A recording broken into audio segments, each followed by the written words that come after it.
everyone but myself. And I kept making enemies with people. I kept saying, it's your fault, it's not my fault. And sure enough, when I stopped and I said, okay, what am I doing wrong? Can I improve my life? No, I can't. Can God improve my life? Yes, he can. And he has.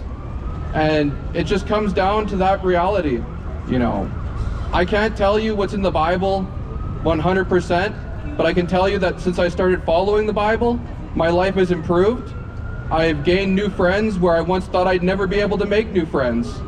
You know, I've reached a point in my life where things that I used to enjoy, like marijuana, I started smoking pot when I was 16 years old, and I thought I'd never quit. And then earlier this year, my pastor and his wife finally sat me down and said, Stephen, you can't be smoking weed every day coming to church. You know, you got to get your life together. You know, there's only so much time before the end, and you're wasting it. And I said, I know. And I started reducing the amount of marijuana I was smoking, and I went from $100 down to 75, down to 50, down to 35, and then I outright quit. And I'm now almost 3 months marijuana free. And I don't drink alcohol. I don't consume it. I have no intention of buying alcohol this year. You know, I bought it once last year because I had a mental breakdown. And only when I came to and I realized what was going on was that I still had my plan going on. I was still acting like my plan was the best.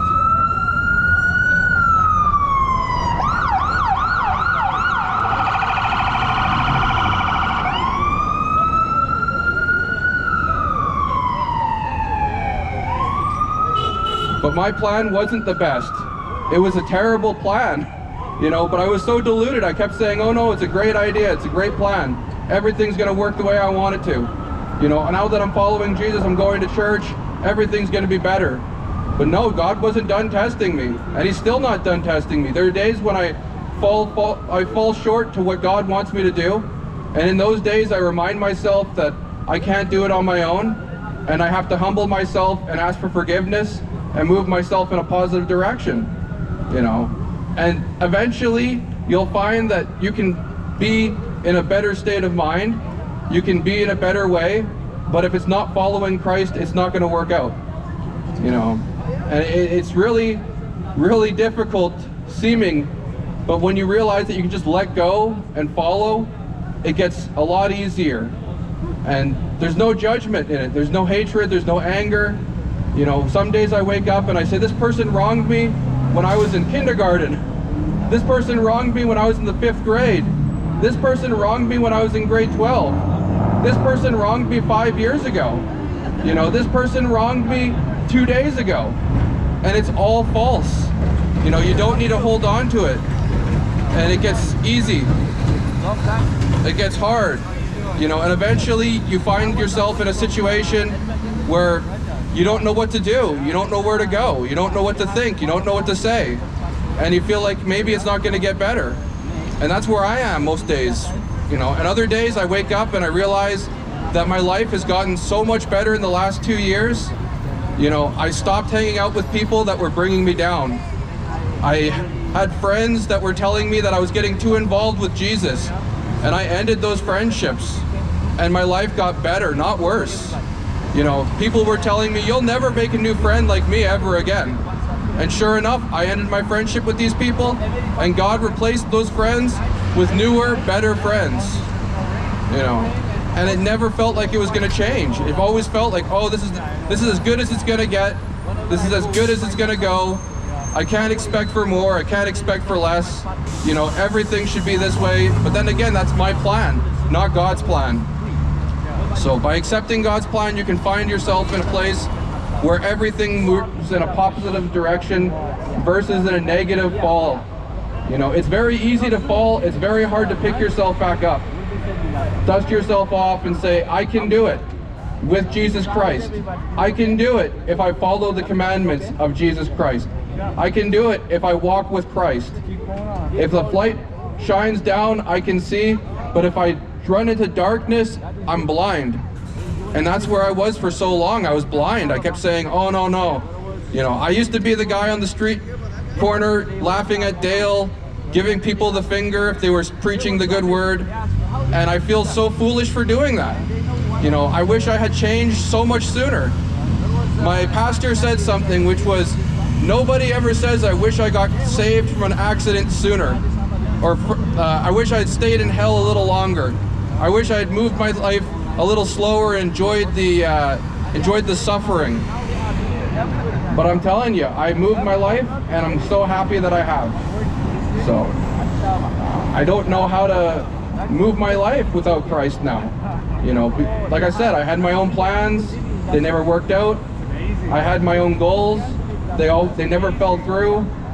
My family looked at me and they said, well, you've tried so many things, when are you going to give up on this?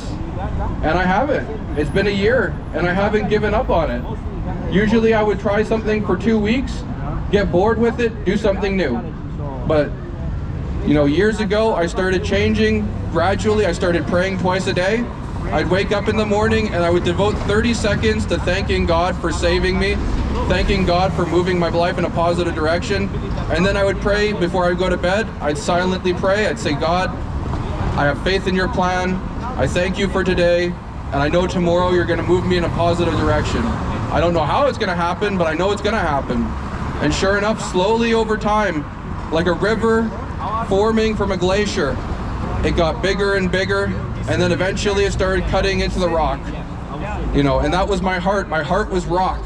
And I thought, oh, there's no way, it's indestructible. And God broke through it, and he replaced my heart with stone, with a heart of flesh and love. And it's only gotten better from here.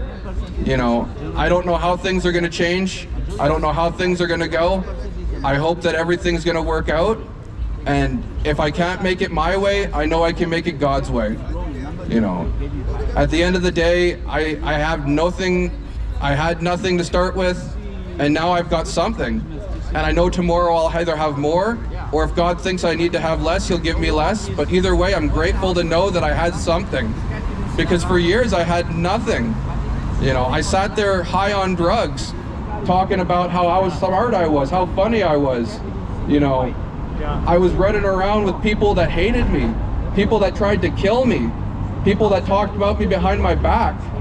You know, and when I got rid of those people, my life changed for the better.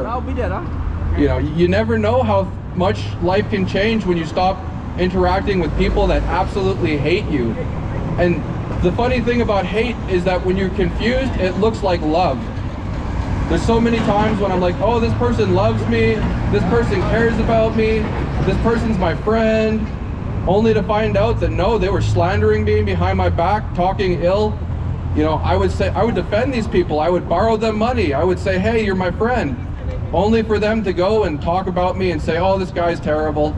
You know, look at Steven, look how high he is. He's running like a fool. You know, meanwhile, they were doing more drugs than I was. You know, and it felt like I was in a judgmental mindset because I had a few friends, and I would say I'm not that bad because I'm only doing drugs 2 or 3 days out of the week. Maybe 4 or 5 days out of the week some days, you know, and they're doing drugs every single day. And then I found out that they actually had the same thing to me. They were saying, oh, we're not so bad because Steven's doing all these hardcore drugs and he's doing it 3 or 4 days extreme, whereas we're just doing small amounts every day. You know, and it never worked out.